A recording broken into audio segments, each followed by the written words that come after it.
নমস্কার বন্ধুরা, সকলকে স্বাগত জানাচ্ছি। আজকে আমি আপনাদের সাথে বিনস আলু গাজরের একটি দারুণ ইউনিক তরকারির রেসিপি শেয়ার করছি। খুব সহজে তৈরি রেসিপি, রুটি, ভাত, পরোটা সবকিছুর সাথে খেতেই দারুণ লাগে। চলুন তাহলে ঝটপট রেসিপিটা দেখে নেওয়া যাক। রেসিপিটা তৈরি করার জন্য সবজিগুলো আগে থেকেই মাপ মতো কেটে নিয়ে ভালো করে জল দিয়ে ধুয়ে জল ঝরিয়ে রাখতে হবে। এখন একটা কড়াইয়ের মধ্যে আমি প্রায় 3 টেবিল চামচের মতো সাদা তেল ভালো করে গরম করে নিয়েছি। আপনারা এই রান্নাটা সরষের তেল দিয়েও করতে পারেন। তেল ভালোভাবে গরম হয়ে গেলে এর মধ্যে আমাদের আগে থেকে ধুয়ে পরিষ্কার করে আর এইভাবে একটু মোটা মোটা লম্বা লম্বা করে কেটে রাখা আলু দিয়ে নাড়াচাড়া করে নিতে হবে। এখানে দুটো বড় সাইজের আলু দিয়েছি আমি। আলুটা দিয়ে একটু নাড়াচাড়া করে নিয়ে আঁচটা মাঝারি রেখে ঢাকা দিয়ে প্রায় 3 মিনিটের মতো আলুটাকে ভেজে নিতে হবে। আর আঁচটা মাঝারি রেখেই ভাজবেন, তাহলে আলুগুলো বাইরে থেকে বেশ সুন্দর ক্রিস্পি করে ভাজা হবে। তো এখানে আমি 3 মিনিটের মতো আলুগুলোকে ভেজে নিয়েছি। এবার ঢাকাটা সরিয়ে রাখলাম। এবার এর মধ্যে দিয়ে দিচ্ছি বিনস আর গাজর। বিনস আর গাজরটাকেও আলুর মাপ মতনই একটু লম্বা লম্বা করে কেটে নিতে হবে। এবার এই সব কিছুকে দিয়ে ভালো করে মিক্স করে নিয়ে আঁচটা আবারও মাঝারি রেখেই ঢাকা দিয়ে 3-4 মিনিটের মতো ভালো করে ভেজে নিতে হবে। এই সময় একটা মশলা পেস্ট রেডি করে নেব। তার জন্য মিক্সার জারের মধ্যে একটা বড় সাইজের পেঁয়াজ এইভাবে কেটে দিয়ে দিলাম। তার সাথে একটা বড় সাইজের টমেটো দিয়েছি। এখানে প্রায় 10 কোয়ার মতো রসুন দিয়েছি আর 2-3টে মতো কাঁচা লঙ্কা এইভাবে কেটে দিয়েছি।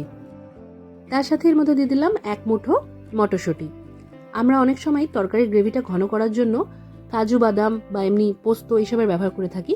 তো আমি এখানে মটরশুঁটি দিলাম। এতে করে তরকারিটা বেশ অন্যরকম স্বাদের হয়। অল্প জল দিয়ে একটা ভালো ফাইন পেস্ট রেডি করে নিতে হবে। আরেকদিকে আমাদের সবজিগুলো কেমন ভাজা হলো সেটা চেক করে নিতে হবে।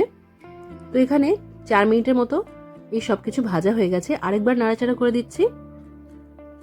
এবার এর মধ্যে দিয়ে দেবো আমরা ক্যাপসিকাম। তো ক্যাপসিকামকেও আমি এইভাবে একটু লম্বা লম্বা সরু সরু করে কেটে নিয়েছিলাম। আর সব সবজির সাথে যদি আমি ক্যাপসিকামটা দিতে যেতাম, ক্যাপসিকামটা কিন্তু গলে যেত। তাই ক্যাপসিকামটা এইভাবে পরে দিলাম। আবারও সবকিছুকে মিক্স করে নিচ্ছি। এবারের মধ্যে দিয়ে দেবো আমরা স্বাদ মতো নুন। তো আমি এখানে 1.5 চা চামচের মতো নুন দিয়েছি। এবার দিয়ে দেবো হলুদ গুঁড়ো। এখানে 1 চা চামচ ভর্তি ভর্তি হলুদের গুঁড়ো দিয়েছি। আর যেহেতু আমি ঝালের জন্য কাঁচা লঙ্কা ব্যবহার করেছি, একটু কালারের জন্য কাশ্মীরি লঙ্কার গুঁড়ো দিয়েছি 1/2 চা চামচের মতো। এই সব মশলা ভালো করে সবজির সাথে মিশিয়ে নিতে হবে। আর আঁচটা এবার আমরা একটু কমিয়ে দেব। কমানো আছে সব সবজির সাথে মশলা মেশানো হয়ে গেলে এবার যে পেস্টটা রেডি করেছিলাম সেই পেস্টটা দিয়ে দেবো আমরা। পেস্টটা দেওয়ার পর এটাকেও ভালো করে মিশিয়ে নিতে হবে। মোটামুটি আরও 3-4 মিনিটের মতো এটা কমানো আঁচ রেখেই ভালো করে কষিয়ে নিতে হবে। আর কষানোটা একটু তাড়াতাড়ি করার জন্য আমি ঢাকা দিয়ে দিলাম। ঢাকা দিয়ে এটা 3-4 মিনিটের জন্য কমানো আঁচে ভালো করে কষিয়ে নিয়েছি। এবার ঢাকা সরিয়ে রেখে আরেকবার ভালো করে নাড়াচাড়া করে দিচ্ছি। এখন দেখতেই পাচ্ছেন মশলাটা তলায় কড়াইতে একটু লেগে যাচ্ছে। তাই আমি এর মধ্যে যেই জারের মধ্যে মশলাটা পেস্টটা করেছিলাম তার মধ্যে অল্প জল দিয়ে সেই জলটা দিয়ে দেব। তো এই জারটা পরিষ্কার করে নিয়ে সেই জলটা দিয়ে দিলাম। আর এই জলটা দিয়েই ভালো করে আরেকবার মিক্স করে নিচ্ছি। এই রান্নায় আমরা খুব বেশি মশলাপাতির ব্যবহার করি না, কিন্তু টেস্টটা এত ভালো হয়। আপনারা একবার অবশ্যই এই রেসিপিটা ট্রাই করে দেখবেন।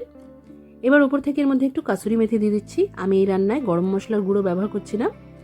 এই সময় একটু রান্নায় কাসুরি মেথি ব্যবহার করলে স্বাদটা বেশ ভালো হয়। এবার অল্প একটু চিনি দিয়ে দিলাম। যারা চিনি পছন্দ করেন না চিনিটা বাদ দিয়ে দেবেন। এই দুটোকেও ভালো করে মিক্স করে নিলাম। আর আমার মনে হচ্ছিল যে এটা খুব ঘন হয়ে গেছে, তাই এর মধ্যে ছোট 4 কাপের 1 কাপের মতো আমি জল দিয়ে দিয়েছি। জলটা দিয়ে ভালো করে মিশিয়ে নিয়ে এটা ঢাকা দিয়ে 2-3 মিনিটের জন্য ভালো করে ফুটিয়ে নিতে হবে। তারপর আমরা আঁচটা বন্ধ করে দেব। এখানে আমাদের বিনস আলু গাজরের তরকারি রেডি হয়ে গেছে। এটা আপনারা রুটি, ভাত, পরোটা সবকিছুর সাথেই সার্ভ করতে পারেন। আশা করছি আজকের এই রেসিপি আপনাদের ভালো লেগেছে। অবশ্যই করে রেসিপিটা ট্রাই করবেন। কমেন্ট করে জানাতে ভুলবেন না যে কেমন লাগলো।